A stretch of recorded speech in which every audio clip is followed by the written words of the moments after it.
Oi gente, tudo bem com vocês? Eu sou a Bruna e esse é o Negras Escrituras, um canal literário dedicado à autoria negra.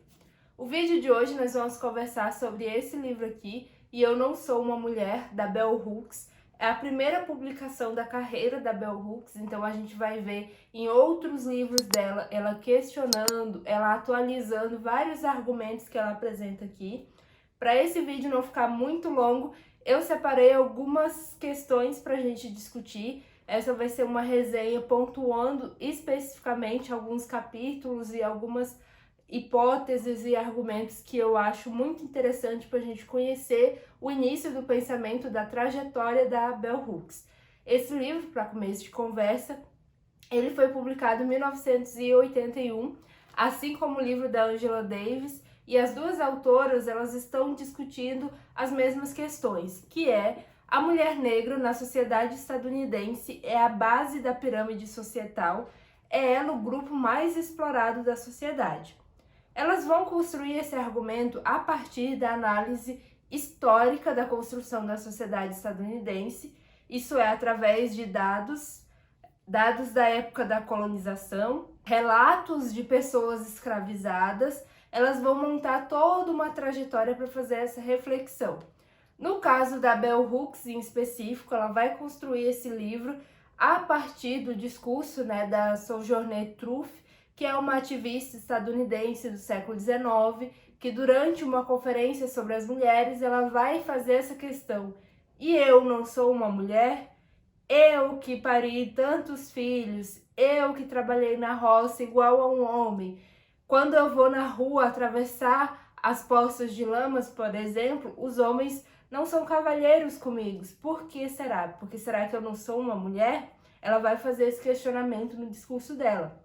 E a Bell Hooks vai se apropriar, desse discurso para fazer essa discussão se a mulher negra está agregada quando a gente pensa no conceito de mulher. Isso é uma discussão datada, de 1980, mas a gente vai ver ao longo desse vídeo que muitas coisas são interessantes e são extremamente atuais. Esse livro ele é organizado em 5 capítulos, cada um dos capítulos vai discutir sobre o papel da mulher negra na sociedade estadunidense. Aqui eu vou focar especificamente no capítulo 1 e no capítulo 2.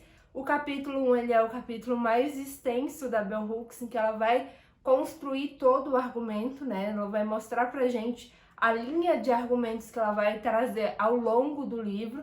O capítulo 2, porque ele vai dialogar com outros livros que eu já trouxe aqui para o Negras Escrituras, porque ela vai falar sobre as imagens de controle, os estereótipos que existem na sociedade estadunidense em relação à mulher negra.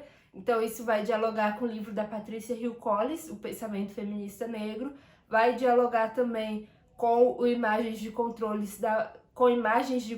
da Winnie Bueno e outros livros também que trabalham com essa ideia desses estereótipos criados pela sociedade branca estadunidense. E a gente vai falar do último capítulo também, porque ela vai fazer uma reflexão se é possível as mulheres negras esperarem uma sororidade das mulheres brancas. Bom, e pra gente começar essa resenha, vamos falar sobre o capítulo 1, que ela vai discutir sobre o sexismo na exploração dos escravizados. A Bell Hooks ela vai retornar aos dados históricos sobre a escravidão nos Estados Unidos para refletir qual era a diferença em relação à mulher negra. Sim, ela vai trabalhar que homens negros também eram tão oprimidos quanto as mulheres negras, mas havia uma diferença basilar nessa exploração. Primeiro ponto que a Bell Hooks vai trazer para a gente é que desde o momento do sequestro em África, as pessoas escravizadas passavam por torturas psicológicas para destituir de sua humanidade, As pessoas que escravizavam faziam todas as formas de tortura psicológica para com os escravizados para que eles destituíssem de sua humanidade, perdessem qualquer tentativa de revolta, de revolução, qualquer relação com o eu, que essas pessoas escravizadas passassem a se ver realmente como objetos.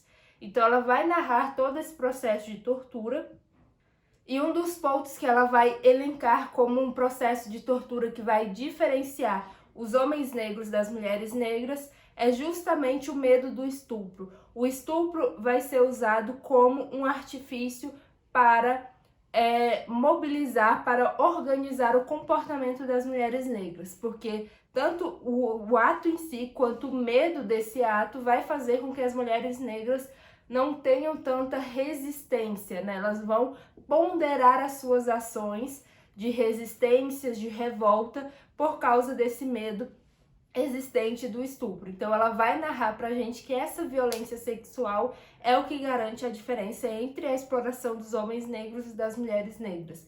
Se de um lado a gente tinha o homem negro sendo explorado para a força de trabalho, a gente tem a mulher negra sendo mais explorada ainda na força de trabalho no campo, na força de trabalho doméstico, na força de reprodução sexual, né, na violência sexual para uma reprodução, principalmente, né, porque era uma coisa benéfica para os senhores de escravo. Quanto mais filhos nascessem das escravizadas, eram mais mercadorias a serem vendidas. Então, ela vai trabalhar muito com essa perspectiva do estupro como uma tortura psicológica que vai basilar o comportamento das mulheres negras em relação à resistência. No capítulo 2, ela vai discutir pra gente sobre as formas de contínua desvalorização da mulheridade da mulher negra. Por que ela vai discutir isso?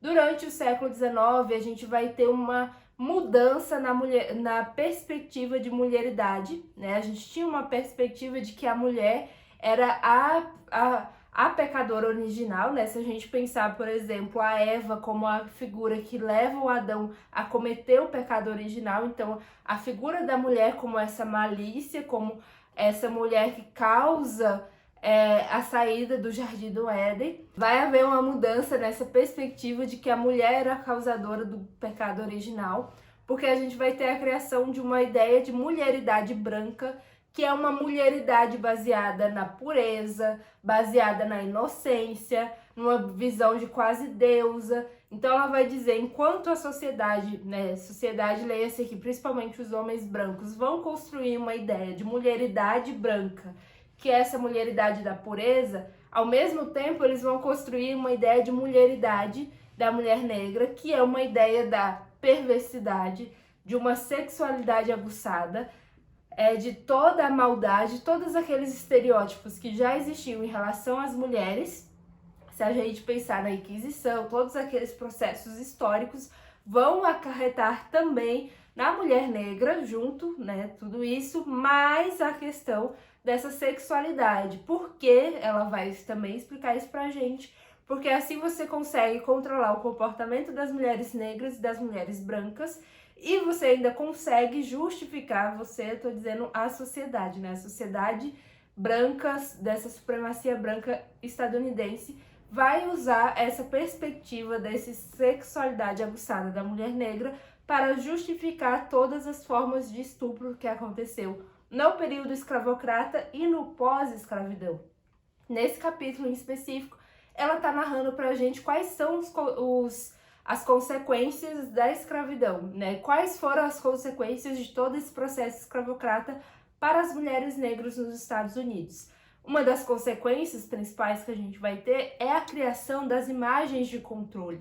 Essas imagens de controle vão servir para organizar o comportamento não só das mulheres negras, das mulheres brancas e dos homens negros também, todos aqueles que estão na base da hierarquia, né? Se a gente pensar, ela vai nos dizer que a hierarquia, quem está no topo, são os homens negros, depois as mulheres brancas, na verdade, desculpem, na base está os homens brancos, as mulheres brancas e, por fim, os homens negros e, por fim, as mulheres negras.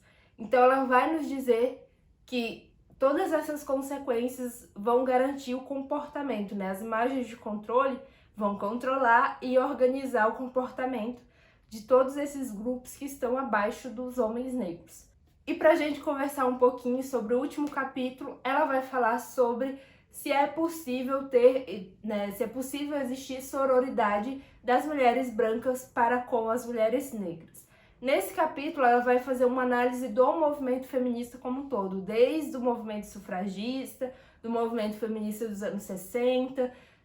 Eu não gosto de usar a ideia de ondas, muitas feministas negras não gostam de usar a ideia de ondas do feminismo, porque a gente acaba excluindo dessas ondas o feminismo negro e tantos outros feminismos e tantas outras mulheres que foram discutindo as pautas diferentes ao longo dessas reflexões. Mas a Bell Hooks vai questionar, por exemplo, que foi uma perspectiva histórica, uma percepção dela e das mulheres negras nos Estados Unidos, de que, por exemplo, durante o processo das sufragistas, o que as mulheres queriam, o direito ao voto, mas um direito ao voto que igualasse as mulheres brancas aos homens negros e que não garantisse o direito ao voto tanto para homens negros quanto para mulheres negras. Então, não existia essa sororidade, essa aproximação das mulheres brancas em relação às mulheres negras. Nesse capítulo, a Bell Hooks vai construir várias críticas a livros clássicos do feminismo, demonstrando como essas autoras ainda estavam presas ao seu lugar de raça, né? Ao seu lugar de mulheres brancas. E ela vai fazendo toda essa reflexão para demonstrar o quão difícil é essa sororidade das mulheres brancas em relação às mulheres negras. Para contextualizar essa parte, eu vou ler um trechinho do que a autora fala, só para a gente pegar a fonte, o que ela diz, para não ficar somente eu falando sobre esse texto. Esse trecho que eu vou ler para vocês está na página 297 dessa versão que eu estou mostrando para vocês, em que ela está falando especificamente sobre o movimento feminista dos anos 60. Então vejam lá.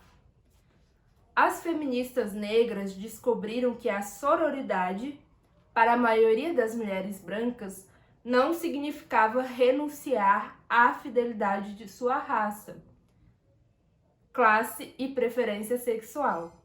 Para construir uma conexão fundamentada em uma crença política compartilhada de que uma revolução feminista era necessária para que todas as pessoas, sobretudo as mulheres, pudessem reivindicar a sua cidadania de direito no mundo. De nossa posição periférica no movimento, vimos que o potencial radicalismo da ideologia feminista estava sendo enfraquecido por mulheres que, enquanto fingiam lealdade a objetivos revolucionários, estavam preocupadas principalmente em entrar para a estrutura de poder patriarcal e capitalista. Apesar de as feministas brancas condenarem os homens brancos, chamando-os de imperialistas, capitalistas, sexistas, porcos, racistas, fizeram a libertação das mulheres sinônimo de mulheres buscando obter o direito de participar totalmente no próprio sistema que elas identificavam enquanto opressivo. A raiva delas não era meramente uma resposta à opressão sexista. Era uma expressão de ciúme e inveja dos homens brancos que tinham posição de poder no sistema, enquanto a elas era negado o acesso a essas posições. E para encerrar o livro, ela vai fazer um chamado às feministas negras. De novo, eu vou ler, mas dessa vez é 3, 4 linhas só, bem curtinho para a gente compreender. Nós, mulheres negras que defendemos a ideologia feminista, somos pioneiras. Estamos abrindo o caminho para nossas irmãs e a nós mesmas. Esperamos que ao nos verem alcançar os nossos objetivos, não mais como vitimadas, não mais ignoradas, não mais amedrontadas, elas criarão coragem e nos seguirão. Então, nessa parte final, a Bell Hooks vai fazer um chamado, né, às mulheres negras que estão agora, no momento agora, óbvio que na época que ela escreveu foi nos anos 80, mas a gente pode trazer para 2022, para que as mulheres negras vejam essa possibilidade de resistência e que continuem esse caminho de resistência iniciado para as mulheres negras desde muito tempo, né? Desde o século XIX, se a gente pensar na Sojourner, que eu já falei no início desse vídeo, de continuidade dessa luta pelo fim de todas as formas de opressão. Bom, essa foi a resenha bem curta para a gente conversar um pouquinho sobre esse livro aqui, E Eu Não Sou Uma Mulher. Deixe aí nos comentários quais livros da Bell Hooks você já leu, quais você gostaria de ver por aqui no Negras Escrituras, e eu encontro você na próxima resenha, no próximo vídeo aqui do Negras Escrituras.